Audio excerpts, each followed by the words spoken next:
right, good Friday evening, everyone. It is 6:30. We've been dealing with the heat and humidity. Guess what? We've got more of it on the way as well. Now, official high temperature today actually got up to the upper 80s.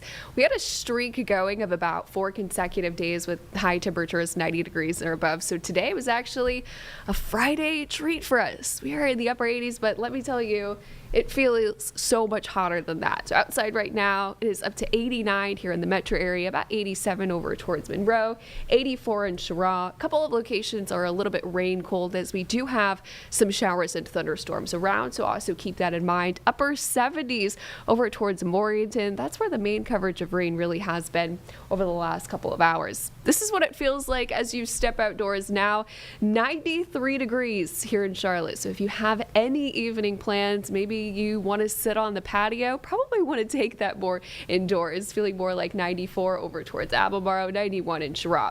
Doppler radar, it's starting to get a little bit more active, especially when the past couple of hours. I will say there has not been a drop of rainfall here in the Charlotte metro area all afternoon long. Now, there is going to be a chance for a couple of evening downpours in and around the metro, but I'd say it's only about a 20% chance. Don't cancel any plans. This is what I'm looking at mainly in terms of coverage. We had that severe warn system that was producing ping pong ball sized hail, which is about 1.5 inches in diameter, and some 60-mile-per-hour wind gusts. That was over towards Forest City, has now pushed off to the southeast. Looking at a couple of downpours over towards Ashe County. That is Clifton, Chestnut Hills, just north of Boone. Alexander County also getting in on some of those downpours, and some light rainfall in between northern Cleveland and southern Burke County. You'll notice that severe warn system has now moved off to Spartanburg. That now has quarter-sized hail and 60-mile-per-hour wind gusts. But another thing that I'm watching, if you'll notice, it's what's called an outflow boundary that is coming out of this severe thunderstorm warning. Basically like a gust front that gets pushed out of a thunderstorm. And it's typically alongside this boundary or that line where we could see some other storms start to spark up as well. So we'll be watching to see if this keeps its same intensity and strength. Could be impacting portions of York and Chester County, I'd say within the next hour, but it does look like it is weakening out. A sign that storms are weakening out are generally when they start to have a little bit less lightning intensity. So as you can see earlier, maybe about as this is on like a 30-minute loop, you can see it had a lot of lightning with that system. Now is starting to weaken out. So evening out in Charlotte, heat is probably going to be the biggest story, especially if you're headed to uptown. Going to be feeling like the lower 90s, 7 p.m., 8 p.m., feeling like the upper 80s, and we'll continue that pretty much through the nighttime hours. Get about a 20% chance of a shower, but most locations will stay dry. Lows tonight will bottom out into the lower 70s, pretty typical for this time of year, but just like the last couple of mornings, patchy dense fog has really developed across the areas that saw the downpours from the night before. So just like those mornings, tomorrow morning will also feature the chance for a little bit of fog formation as well, just not going to be widespread and definitely won't be lasting long. Your weekend forecast: heat is going to continue to build. We'll see those high temperatures in the lower to middle 90s for both days, with heat index values close to 100 degrees. 40% chance of showers and thunderstorms. This is going to be that typical summer-like pattern we normally see for this time of year. Not going to be a washout. Not everyone's going to be seeing them, so don't cancel any summer outdoor plans that you might be having this weekend, such as the Charlotte FC game. Just keep an eye on the sky. And of course, that WCNC app so you can track those showers and storms in real time. These are the dog days of summer, which is actually running from July 3rd through August 11th. And basically that term actually comes from the Roman days. There was a star called the dog star or the Cirrus star. And the Romans back in the day actually thought that that star, because it was so bright, was creating these hot temperatures. So 20 days after and before the star aligns with the sun, that is July 3rd through August 11th, which is why we call the dog days of summer. And it's going to be feeling like it as well. Dew points into this weekend are going to be in the 60s, lower 70s, and they're going to continue to stay pretty high as we approach into midweek as well, as we start to get a little bit of extra cloud cover. Heat index, no surprise, going to be feeling like the triple digits this weekend ahead. We'll also continue into Monday before starting to feel more like the upper 90s, both Tuesday and Wednesday. But that is only because we are going to likely see an increase in cloud cover and an increase in rain chance. So going over a couple of these showers again, just want to let you know if you do have any evening plans, just keep an eye on the sky. Satellite radar, you can see just a mess of showers and storms continuing from Texas, Louisiana, Mississippi, Alabama, and into Georgia. This is all due to a high pressure system that is just circulating all of this tropical moisture. When you combine that with daytime heating, you got instability in the atmosphere. So you know what? This picture in this view of this satellite and radar is going to be the same this entire weekend. So if you're hitting the pool, like a lot of people will be doing this weekend, finding a way to cool off, just know that there is going to be a chance for a couple of showers. Highs will be in the lower to middle 90s. Futurecast showing a couple of evening showers will fizzle out late tonight as we lose that daytime heating. Again, the potential for some patchy dense fog to develop by Saturday morning. Once we get more of that daytime heating, right around midday through about 8, 9 o'clock, that's that coverage kind of here and gone. There's going to be hit or miss showers pretty much at any point during the day. Some slow moving downpours could also create the potential for localized flooding, especially in the areas that already were hard hit over the past 48 to 78 hours. By the time we get into Sunday, it's the same pattern. So we'll do it all again, just that same coverage, about a 40% chance. And this pattern continues into early next week. How much rainfall we're expecting now through about Sunday afternoon, again, highly dependent on where the heaviest downpour is set up. But any rain that does develop, any pop-up storm that does develop, will have a chance to produce anywhere from a quarter to about an inch of rainfall. So this is going to be the potential for some flash flooding concerns, especially over an inch in some areas that have just saturated soils. And you can see rainfall totals over the past 48 hours. That was especially prominent over towards Hickory and Morganton. They're upwards of 2 inches of rainfall. Also, Greensboro got on some really, really heavy rainfall. So those are going to be the areas that are going to be a little bit more flood prone. You can see all of us for Saturday encompassed under a low excessive rainfall impact. So slow moving downpours, and the heat definitely will be the biggest stories this weekend. Rain chances will stay high pretty much throughout the week. It's going to be daily storm chances, but again, peaking Tuesday and Wednesday as our next cold front starts to come through. Average high for this time of year, 91 degrees, and we're going to do just about that and above for the entire week ahead. The average high, like I mentioned, 91, that is actually where we hit the highest average temperature out of the entire year. So on average, this is typically the hottest it gets. So that average high starts to go down by July 22nd to about 90, going down to about 89 August 9th and 88 by August 19th. Charlotte FC is back in town. It's been a while, and they will be facing off New York City at the Bank at 7:30 on Saturday. And guess what? Not a washout, but there is going to be, of course, a chance for a couple of showers and storms, just not widespread. Of course, if there is any lightning within the vicinity, then that becomes an issue.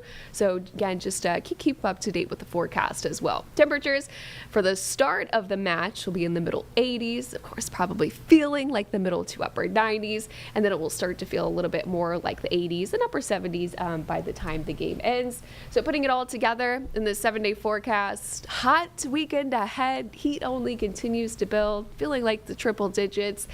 Peaking on Monday with a high of 95 degrees with daily storm chances in the forecast. And I am also joined now by meteorologist Claire Fry, who I have not had the pleasure of meeting yet. Oh, we're going to go to her. Okay. All right. Hello, Claire. I am making my debut as you are on Hi, how are you? WCNC and WFMY Plus. So good to see you. Mm-hmm. Good to see you. I'm still waiting for a couple of things to load here. I'm not able to see you just quite yet. Having a little bit of an issue, I think, with the internet in here, but at least I can hear you, and we can talk that way and, you know, kind of discuss a little bit more, but I'm glad to hear from you. Good to hear. Yes, we've had a couple of technical difficulties this evening as well, so you are not alone in that as well. I know you guys have been hard hit by the rain over the past week ahead. How's it been going now? That's a great question. You know, from tropical depression Shantel, you know, that brought in several inches of rainfall to portions of Alamance County, Orange County, Chatham County, dumping anywhere between 8 to 12 inches just in that time frame. You know, it's hard to really put that in perspective for viewers. I think the best way that I can do that is just by saying, that's about 3 to 4 months worth of rainfall that we typically get in the triad just within the span of a couple of hours from this system. We had 2 confirmed tornadoes during that period. Was actually the meteorologist on duty that night, that Sunday night, just this past Sunday. And it was just a very busy evening. We had several tornado warnings, and it was pretty hectic, I would say, especially with the flooding. And then, of course, with the other flooding that happened on Wednesday with those severe storms that kind of continue to kind of come in and really just show their force, right? We had that upper level trough paired with like upper level disturbances that kind of got these storms going. That with the heat, humidity, and the moisture across the area, that just kind of sparked these storms to dump a lot in a very short amount of time. So we had several actually reported water rescues in portions of Thomasville and also in High Point, where they reported 4 to 6 inches of rain. So that's a lot, especially on top of the rain that they had already received from Tropical Depression Shantel. And it can be very scary too, for people that don't know what to do in a flash flood warning. The best thing to do is get home and also stay home. But it's a lot of people don't take them very seriously. But the good news is, I've been talking about just in my previous newscast all night tonight, how nice it is to get a little bit of a break on the radar, showing up the sky cam saying, hey, there's lots and lots of sunshine. We still have the opportunity for an isolated pop-up shower or two heading into tonight and also into the day tomorrow, but it's not nearly as much as these last couple of days, and certainly is the break that we need to kind of assess the damage from these previous flood events that have just occurred within the last couple of days.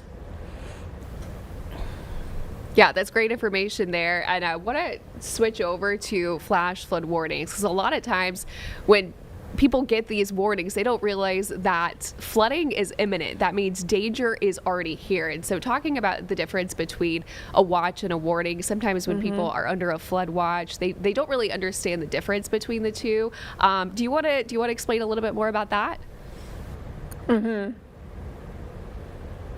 Yeah, sure. So in a flood watch, it's kind of typical to your tornado warning, where you have like the ingredients are there for a tornado. That is the watch, versus a tornado is possibly forming, and you have the ingredients like we have for baking a cake versus the cake already made, right? We kind of use that kind of analogy for watch versus warning. And when you have a flood watch, you have the conditions to see flooding that's possible in the area. It's more like a early heads up that I'd like to call that with any sort of watch, anything, whether it's severe thunderstorm, whether it's tornado, whether it's flood. That just means be careful, be prepared for other types. Be prepared for a upcoming warning that's possible. With these flash flood warnings, and I'm going to speak here in numbers, just so maybe it makes you understand a little bit more, not you, but also to our viewers. 6 inches, can knock you down. 12 inches, about a foot, which is what some actually places in Alamance County saw from Tropical Depression Shantel. That can sweep, most cars. It's a very serious situation, with these floodwaters that can pick up and move things. When you have that fast moving water, it's very dangerous, and it is hard to really break down, the full extent to how, devastating the water can really be, not just for you, but also to your property, to your house. It's definitely worth making sure that you have multiple ways to receive alerts, especially as we continue to issue watches and see the warnings get presented. You just have to make sure that you take them seriously. Yeah, that's a great point there. And we were just talking about the different flash flood warnings that there are, the base, the considerable. So a flash flood warning base, this is kind of the typical thing that you might be getting. You will not receive a weather alert on your phone for this. It's the most common. But when we start to get a little bit more considerable, this is not used often, and it's urgent action needed to protect life and property. And of course, the images that we've been seeing over this past week ahead, a lot of these flood warnings were in that range. Now, the most extreme is catastrophic, and this is extremely rare, and it's when flood levels are rising around historic levels, which I do believe that was the case over towards the central part of North Carolina with that tropical storm. So I do want to go ahead. I actually do have this graphic of how to make sure emergency alerts are on, because when you get a considerable or a catastrophic flood warning, you will actually actually get an emergency alert to your phone. So if you are not getting that, here's a way to change it. For iPhones, you'll want to go to Settings, then to Notifications, and you'll scroll down to Government Alerts, and then this is where you can turn all of them on. Now for an Android, you'll open the Settings app, you'll navigate to Safety and Emergency, and then you could go to Wireless Emergency Alerts as well. Now, I do want to kind of pivot over to just a recap of hurricane season, because a common thing that I've been seeing, we've had 3 tropical storms, okay? And they have caused so much flooding damage, specifically Tropical Storm Barry that made landfall off the southeastern coast of Mexico. And then the remnants of that produced that heavy rainfall all across the Texas Hill Country. But also Tropical Storm Shantel produced historic flooding across portions of North Carolina as well. So it's a good reminder that even though these are tropical storms and not necessarily hurricanes, they can still cause a lot of damage as well. Go ahead and look at the newest hurricane season outlook. I'm not sure, Claire, if you've seen this. On that. Colorado State just came out with their new hurricane season outlook based on increased wind shear in the Caribbean, as well as sea surface temperatures about 1 to 2 degrees cooler than what it was this time last year. Of course, last year was super active, so they trimmed it down just a little bit. Now this season is predicted to be a 60% chance of more activeness. So you can see now they are forecasting about 16 named storms. The average is 14. They're predicting 8 hurricanes, average is 7, and they're predicting 3 major hurricanes, which is on par with the average of 3. So Claire, any thoughts about this new hurricane season outlook from Colorado State? And I actually took a better look at this earlier on this afternoon, and seeing them kind of still above average. You have to be ready during hurricane season at any point in time. Hurricane season lasts from June all the way through the end of November, and the peak season really isn't until around the 2nd week of September. So you really have to have your plan in place and just be ready during that entire time frame. Now, we did talk about, you mentioned how the outlook had actually changed just a little bit to kind of trend a little bit downward, and you talked a little bit about how it's due to the shear in the Caribbean. I have mentioned this, in previous forecasts, but shear really does play a big role in tropical systems. Wind shear, when you have it, if you're in a wind tunnel, imagine you have blocks, you can have a really sturdy foundation, but winds can change with height, and that's basically what wind shear is. And it can really just kind of tear apart these storms that are trying to form really at any point in a time for a tropical system or a hurricane. Wind shear really is one of the determining factors on whether or not this storm is going to be able to get going or possibly even weaken due to the fact that there's more wind shear introduced into the environment. So that's really important, and I know that was the big part of why they ended up trending down just a little bit on that particular forecast for the area. But again, it is still likely that we're going to have an above average active hurricane season for us. Thank you, Claire. And that information was really helpful. I do want to go ahead and show a couple of graphics if we can, kind of showing the hurricanes per month over a 180-year average. So as you can see, June and July, they start off slow. So only about 3% come in June, only about 5.7% in July, but this really starts to uptick August, September, and October. Of course, the peak of hurricane season is in September, and we certainly have a long way to go, but we are 3 down, and you know what? It only takes one big storm to cause catastrophic damage, of course, as we are still recovering with Western North Carolina from Hurricane Helene. But with the 2 tropical storms that we have been seeing that have impacted the U.S., it's definitely already been active in terms of flooding, and that's one of one of the issues that we normally see with tropical storms as well. It's not necessarily the winds, it really is the rain and the flooding, and I think this will only continue to ramp up as well. Do you want to go ahead and pivot to lightning? I just got an email, and this is from the National Lightning Safety Council, that unfortunately we have 2 more lightning deaths that did happen on July 10th. So I'm going to read you what this says. It says 2 teenage boys were reportedly struck and killed by lightning Thursday evening, that's July 10th, in Waresboro, Georgia. The boys had reportedly been fishing in a pond